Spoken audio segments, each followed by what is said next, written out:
तो और भाई लोग कैसे हो आप सब लोग मेरे यार। तो जैसा कि पिछले एपिसोड में हम सब लोगों ने देखा था कि रिसोर्सेज डिवाइड कंपटीशन स्टार्ट हो गया था और फास्ट मैच स्टार्ट हुआ था रेड सन सेट से झाओरिटियन और वॉयलेट वर्चुअल सेट से लेईहान। तो अब हमें एपिसोड 99 की शुरुआत में दिखाया जाता है कि वो दोनों ही बैटल एरिना में आ चुका होता है, जहाँ पर कि झाओरिटियन लेईहान को बोलता है बच्चे तुम तो ऑलरेडी हार चुके हो। जो सुनने के बाद लेईहान झाओरिटियन के ऊपर अटैक करते हुए बोलता है लगता है कि तुम अपने आप को कुछ ज्यादा ही समझ रहे हो। झाओरिटियन अपने अटैक को रेडी करते हुए बोलता है अच्छा क्या ऐसा है, जिसके बाद हमें दिखाया जाता है कि वो भी अपना अटैक कर देता है और उन दोनों का अटैक आपस में टकरा जाता है। और झाओरिटियन की अटैक का पावर इतना था कि लेईहान को लगने के बाद वो बहुत ही दूर पीछे जाकर गिरता है। अगर आप लोगों को अभी तक याद नहीं आ रहा है कि ये बंदा कौन है तो मैं आप लोगों को बता दूं कि ये बंदा वही है जो कि अचानक मीन के खाने के टेबल पर आ गया था और वहाँ के लगभग सारे खाना खा लिया था। इसके बाद हमें कुछ लोगों को दिखाया जाता है जो कि झाओरिटियन के पावर को देखकर हक्का बक्का हो जाता है। दूसरी तरफ से एल्डरफू बोलता है ऐसा लगता है कि झाओरिटियन ने पहले से ही रेड सन आर्क के 6 लेवल को कल्टीवेट कर लिया है और वो रेड सन रेडिएशन लाइट पर पहुंच गया है। लेन है उसका ओपोनेंट बिल्कुल भी नहीं है। दूसरी तरफ मिंग सोचते हुए बोलता है जैसा कि उम्मीद था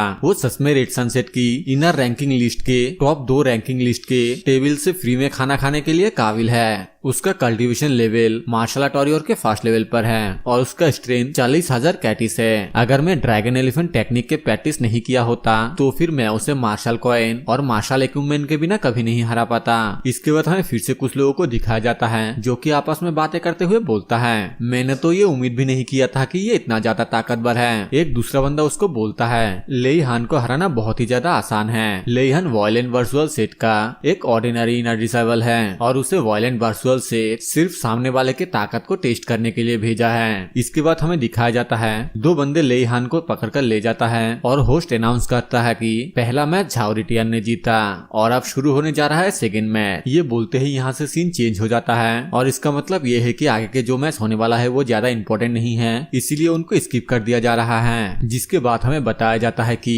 अब 29 मैच स्टार्ट होने वाला है जो कि रेड सनसेट से मिंग और शूटिंग सनसेट से शियाओजियान के बीच है। फिर हमें मिंग को दिखाया जाता है जो कि एरिना में एक ऑर्डिनरी शॉट को लेकर आया होता है और वो बोलता है ड्रैगन आर्मर शॉट एक बहुत ही हाई ग्रेड के शॉट है, इसीलिए मैं आप इस ऑर्डिनरी शॉट को इस्तेमाल करूंगा। इसके बाद हमें शूटिंग सनसेट के मास्टर को दिखाया जाता है जो कि चीफ को बोलता है सेट लीडर झोंग शियाओजियान मेरे शूटिंग सनसेट का डिसेबल है, मुझे डर है कि उसका सामना करने के बाद आपके लिटिल जीनियस को एक कॉफिन की जरूरत होगा। मैं तो कहता हूँ कि आप पहले से ये कॉफिन को तैयार कर लीजिए। चीफ बोलता है आखिर तुम्हारा कहने का क्या मतलब है। शूटिंग सनसेट का लीडर बोलता है हालांकि शियाओजियान सिर्फ मार्शल आर्ट वॉरियर लेवल 4 पर है लेकिन उसका जन्म एक किलर फैमिली में हुआ था और उसने एक मार्शल आर्ट मास्टर को भी सक्सेसफुली जान से मार दिया था। सेट लीडर झोंग अभी आपके डिसेबल को सरेंडर करने के लिए कहने के लिए बिल्कुल भी देर नहीं हुआ है। चीफ बोलता है ऐसा लगता है कि तुम मिंग को अभी तक ठीक से नहीं जानते हो। जिसके बाद यहाँ से सीन चेंज होकर हमें बैटल एरिना का सीन दिखाया जाता है जहाँ पर की बाई शियाओजियान को देखकर मिंग को बोलती है मास्टर ये बंदा जिस तरीके से आगे बढ़ रहा है मुझे लगती है कि वो अपने दूरी को माप रहा है और कुछ कैलकुलेशन कर रहा है। मिंग बोलता है इससे कोई भी फर्क नहीं पड़ता, मैं उसे आसानी से पकड़ सकता हूँ चाहे वो कोई सा भी ट्रिक का इस्तेमाल करे। जिसके बाद हमें दिखाया जाता है कि शियाओजियान बहुत ही स्पीड से आता है और मिंग के गले के सामने से अपने चाकू को घुमाते हुए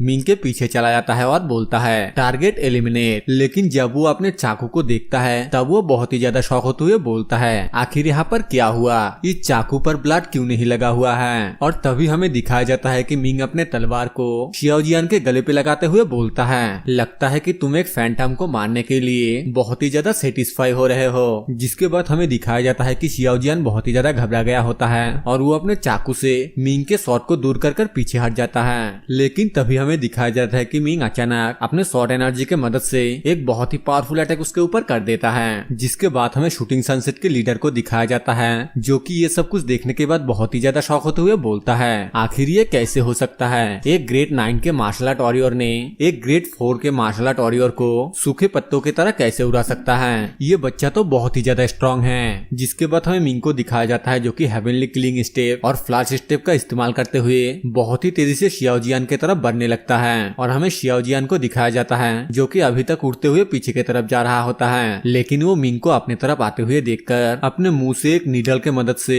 मिंग मिंग के ऊपर अटैक कर देता है, लेकिन मिंग अपने शॉट को शील्ड की तरह इस्तेमाल करते हुए उस नीडल को रोककर उसे उसी की तरफ फेंक देता है, जो देखने के बाद वो बहुत ही ज्यादा घबरा जाता है और वो नीडल जाकर उसे लग जाता है, जिस वजह से उसका हालत बहुत ही ज्यादा खराब हो जाता है। और मिंग उसके पास आते हुए बोलता है, मैंने तेरी हरकतों को देख लिया, तूने पॉइजन नीडल का इस्तेमाल किया, तू अब जिंदा रह सकता है या फिर नहीं, ये इस बात पर निर्भर करता है कि आखिर तेरा पॉइजन कितना खतरनाक है। इसके बाद हमें दिखाया जाता है कि जहर के वजह से कि शियाओजियान का हालत बहुत ही ज्यादा बुरा हो जाता है और वो वहीं पे मर जाता है। और ये देखने के बाद ऑडियंस में से कोई बोलता है, आखिर ये पॉइजन कितना पावरफुल है, ये तो 1 सेकंड में ही लाश बन गया। ऐसे आदमी के साथ यही होना चाहिए। किस्मत से उसका सामना मिंग के साथ हुआ, वरना अगर कोई और होता तो फिर उसका सामना बिल्कुल भी नहीं कर पाता। इनके जैसे नीच लोगों के साथ ऐसा ही होना चाहिए। आखिर ये इस तरीके के चीप ट्रिक का इस्तेमाल कैसे कर सकता है। दूसरी तरफ से हमें चीप को दिखाया जाता है, जो कि शूटिंग सनसेट के लीडर को ताना देते हुए बोलता है, मुझे लगता है कि सेट लीडर लू के पास सच में कोई फ्यूचर देखने की एबिलिटी है। हमें तो इस मैच के लिए सच में एक कॉफिन की जरूरत था, लेकिन आपने बस थोड़ा सा ही गलती कर दिया है। ये मेरे डिसेबल के लिए नहीं चाहिए था, बल्कि तुम्हारे डिसेबल के लिए चाहिए था। शूटिंग सनसेट का लीडर गुस्से से बोलता है, उतना भी खुश होने की कोई भी जरूरत नहीं है। जिसके बाद हमें होस्ट को दिखाया जाती है, जो कि बोलती है, इस मैच का विनर है मिंग और जल्दी करो, इस गंदगी को यहाँ से दूर हटाओ। अब 30 नंबर मैच है रेड सनसेट से लानसू और रेन फैमिली से रेन युआन जिन। जिसके बाद हमें दिखाया जाता है कि मिस लान मिंग के पास आकर बोलती है, मिंग क्या तुम इंजर्ड हो? वो आदमी सच में बहुत ही ज्यादा शातिर था। मिंग बोलता है, मैं बिल्कुल ठीक हूँ, लेकिन अब तुम्हारी बारी है। लेकिन अच्छे से याद रखना, अगर तुम उसका सामना नहीं कर पाते हो तो फिर सरेंडर कर देना। मिस लान एरिना में जाते हुए बोलती है, मिंग मैं कोई अनारी नहीं हूँ जिसे कि हमेशा ही तुम्हारी प्रोटेक्शन की जरूरत है। मिंग कुछ भी नहीं बोलता है, सिर्फ खुश होते हुए मिस लान को देखता रहता है। दूसरी तरफ से हमें ऑडियंस को दिखाया जाता है, जो कि मिस लान के खूबसूरती को देखकर बोलता है, मैं उसके साथ फाइट करना चाहता हूँ। ये लड़की तो कितना ब्यूटीफुल है। मुझे तो इस बात का बिल्कुल भी उम्मीद नहीं था कि रेड सनसेट में ऐसी ब्यूटीफुल डिसेबल हो सकती है। एक और बंदा बोलता है, अच्छा होगा कि मैं उसे अपना पार्टनर बना सकूं। दूसरा बंदा उसको बोलता है, इसके बारे में भूल जाओ, उसके पास पहले से उसका पार्टनर है। जिसके बाद हमें दिखाया जाता है कि मिस लान रेन युआन जिन के सामने आ जाती है और उसे देखते हुए मिस लान अपने मन में बोलती है, आखिर ये आदमी मुझे इतना जाना पहचाना क्यों लग रही है। तभी रेन युआन जिन मिस लान को बोलता है, ब्यूटी क्या तुम्हें मेरा फेस जाना पहचाना लग रही है? मेरा ब्रदर रेन युआन गुई को 300 कोड़े मारकर इंसल्ट किया गया था, सिर्फ और सिर्फ तुम्हारे वजह से।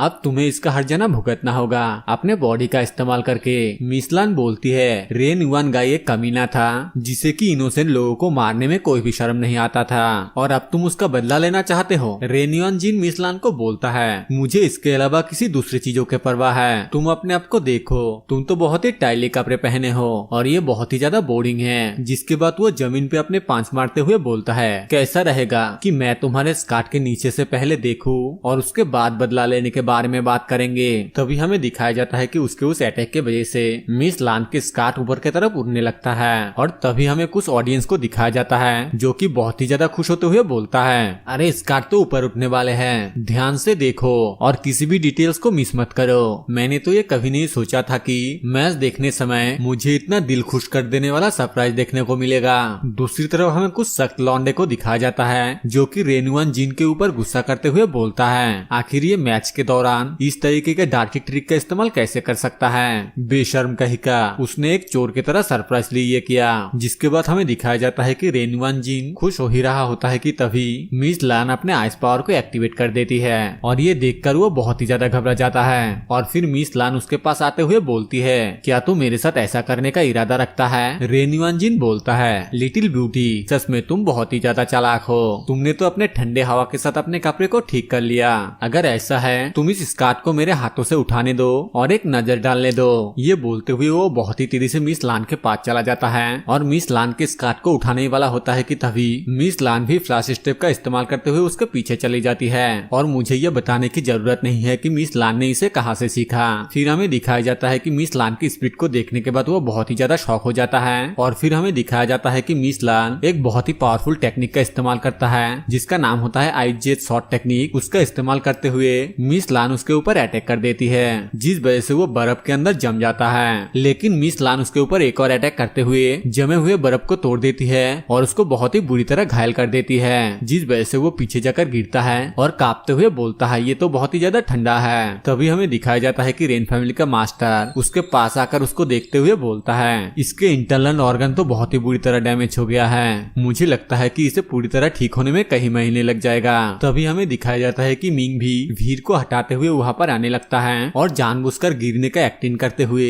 रेनवान जिन के ऊपर आकर गिरता है। और मिंग ने उसके साथ ऐसा इसलिए किया होता है क्योंकि उसने मिस लान के साथ बहुत ही बुरा बर्ताव किया था। मिंग के इस हरकत को देखकर रेन फैमिली का मास्टर मिंग के ऊपर बहुत ही ज्यादा गुस्सा करने लगता है। मिंग बोलता है, चीप रेन, ये बहुत ही ज्यादा अजीब है, मुझे लगता है कि भगवान ने ये मेरे साथ जानबूझकर किया। वैसे भी एक इंसान को समय समय पर गिरना एक आम बात है, मैं तो एक्सीडेंटली आकर इसके ऊपर गिर गया, इसके लिए आपको गुस्सा होने की कोई भी जरूरत नहीं है। जिसके बाद हमें दिखाया जाता है कि एक और बंदा वहाँ पर आकर उसे देखते हुए बोलता है, इस गधे ने तो इसकी इंटरनल ऑर्गन को एकदम चकनाचूर कर दिया, अगर हम इसके सही इलाज भी करें तो भी इसे ठीक होने में कम से कम 7 से 8 साल लगेगा।